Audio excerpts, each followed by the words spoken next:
ललन तुमको मिथिला में रहना पड़ेगा।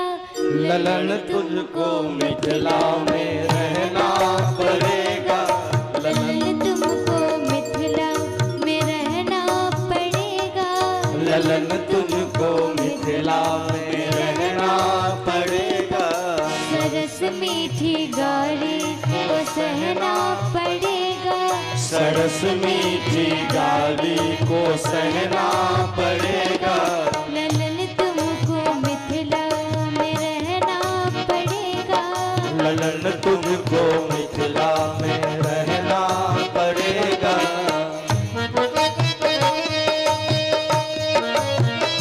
मिथिलानी सखी कह रही है ठाकुर जी अब मिथिला में ही रहना पड़ेगा, अवध नहीं जाना है।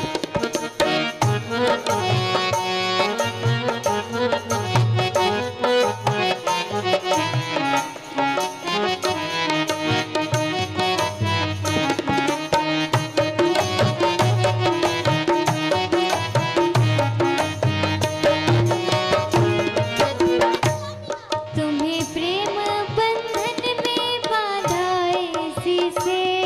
तुम्हें प्रेम बंधन में बांधा इसी से। तुम्हें प्रेम बंधन में बांधा इसी से। तुम्हें प्रेम बंधन में बांधा इसी से। मैं जो जो कहूँगी सो करना पड़ेगा। मैं जो कहूँगी सो करना पड़ेगा। ललन तुमको मिथिला में रहना पड़ेगा। ललन तुमको मिथिला में रहना पड़ेगा।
राजन न करना कभी चर्चा जाने का राजन। न करना कभी चर्चा जाने का राजन। अवधपुर को अब तो बिसरना पड़ेगा। अवधपुर को अब तो बिसरना पड़ेगा। ललन तुमको मिथिला में रहना पड़ेगा। सजन तुमको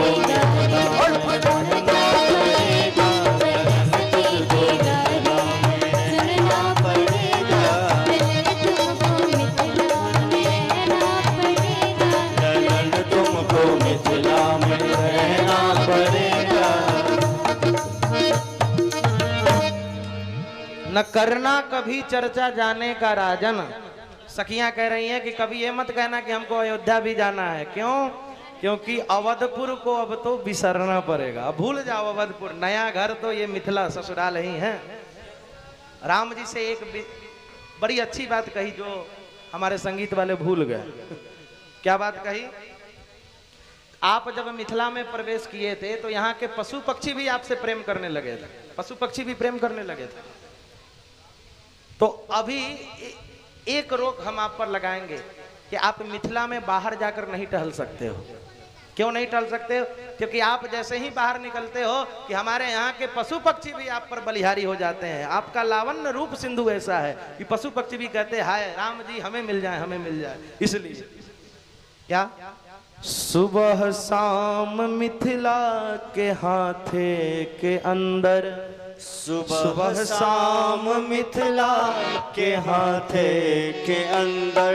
और टहलने का मन करे तो नजर बंद होकर टहलना पड़ेगा। नजर बंद होकर टहलना पड़ेगा। नजर बंद होकर टहलना पड़ेगा। ललन तुझको मिथिला में रहना पड़ेगा। ललन तुमको मिथिला में रहना पड़ेगा। तो ऐसा मिथिला का भाव बताया वहां से।